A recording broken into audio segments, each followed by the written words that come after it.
Have you ever wondered how much can you improve your art skills in just 14 days? In this video, I share my personal journey of artistic growth and reveal the techniques and strategies that help me level up my art game in a short amount of time. Get ready to be inspired and motivated to take your art to the next level.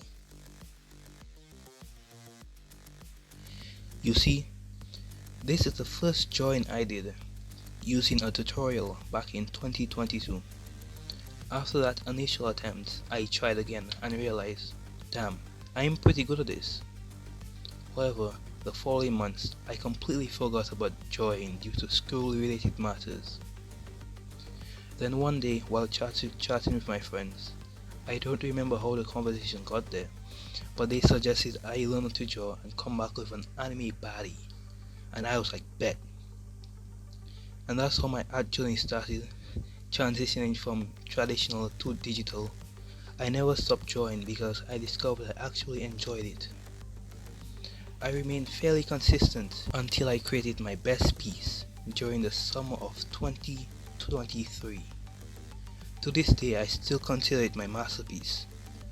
However, after achieving what I deemed a masterpiece, my consistency dropped. In that moment, I felt like I was at the peak of my abilities. I felt like I was him. Unfortunately, this mindset was detrimental, causing my progress to essentially stop. Slowly but surely, my skills deteriorated.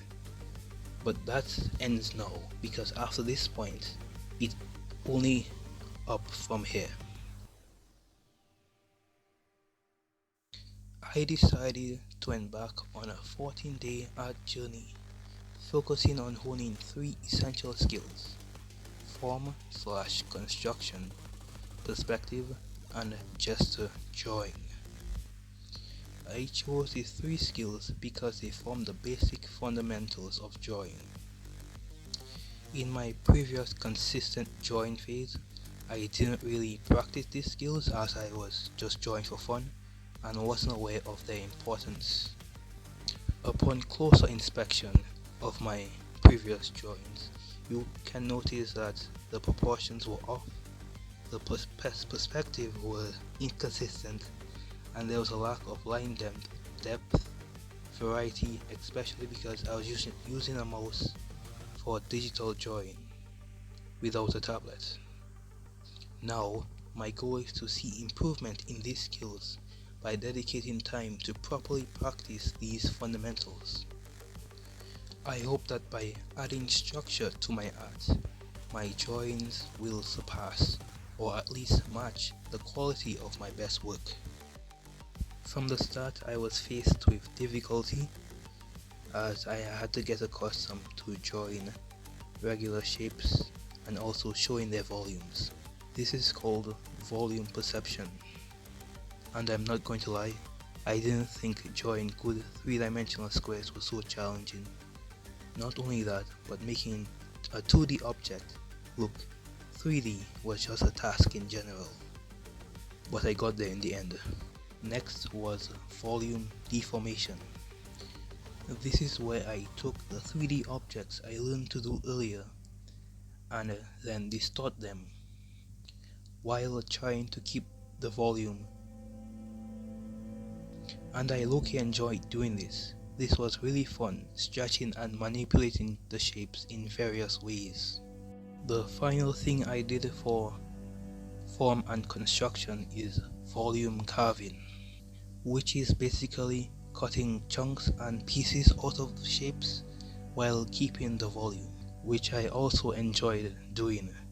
It felt like I had one of those 1,000-degree knives and went on a rampage, just slicing and chopping away at my shapes and objects. This is all the stuff I did for form and construction. In this video, what I did continue to further delve into the skill in my own time, because of how much fun I had doing it. But for now, I moved on to gesture drawing and perspective. Now, these are 2 skills I have had a decent amount of experience in before making this video. So I'll give you a basic rundown of what I did for the 2 of them and how I made it slightly more challenging for myself. At first I just did them separately, one after the other, but then I got a great idea of conjoining the two. So I do gestures, but I only do the ones that had some form of perspective, either 1 to 3 points perspective, and try and copy down the flow of the join as closely as possible. And that made things a lot more challenging, which was a good thing. After 14 days were over, I was satisfied with my practice, so I crossed my fingers and started to draw. At the time, I already knew what I wanted to draw, but now I needed to take that idea out of my head and into reality.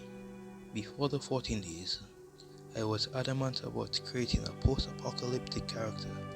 Now that the 14 days have passed, I figured out how I'm going to proceed. Firstly, I needed to study the proportions of a loli character, so I turned to the Genshin Impact character, Yao Yao, and began to study her proportions. Surprisingly, this took me little to no time at all to understand. Now armed with the basic understanding of a typical loli character, I began to plot the proportions of my character. I created a mannequin that I could then adjust to create the pose I wanted my character to have. I then sketched out the clothes, accessories, hair and facial features of the character, just to map out her overall design. Now it is time for the line art, which was by far the most time consuming part. I went over everything and made it look more cohesive. Then I went to ChatGPT for some colors, because all that's left is to add the colors, clean up everything and then render it. By now you can probably tell how bad I am at character design and sticking to my original vision of how I wanted them to look.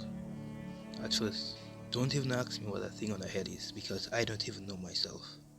In my head I planned to make her look more rustic and her clothes more torn and weathered, but in the end she turned out looking like a bright-eyed little camper girl with a rat. Now that everything is done, let's evaluate everything that happened. First and foremost, I did make a piece that I would consider slightly below my masterpiece in terms of quality. Now that everything is done, let's evaluate everything that happened.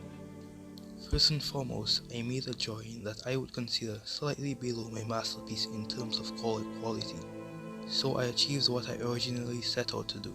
That alone in my books is a win. But let's dissect the final piece and see if the skill practices I did beforehand are visible in it. Despite spending an entire week practicing and studying form, it still came out looking flat and formless.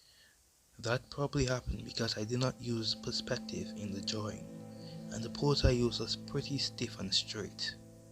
Pause.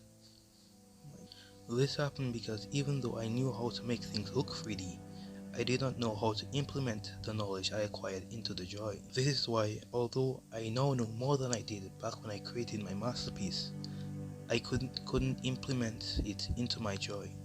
So let that be a lesson for you watching this.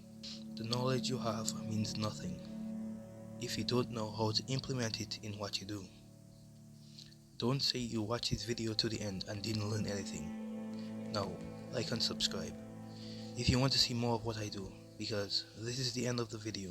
Thanks for watching.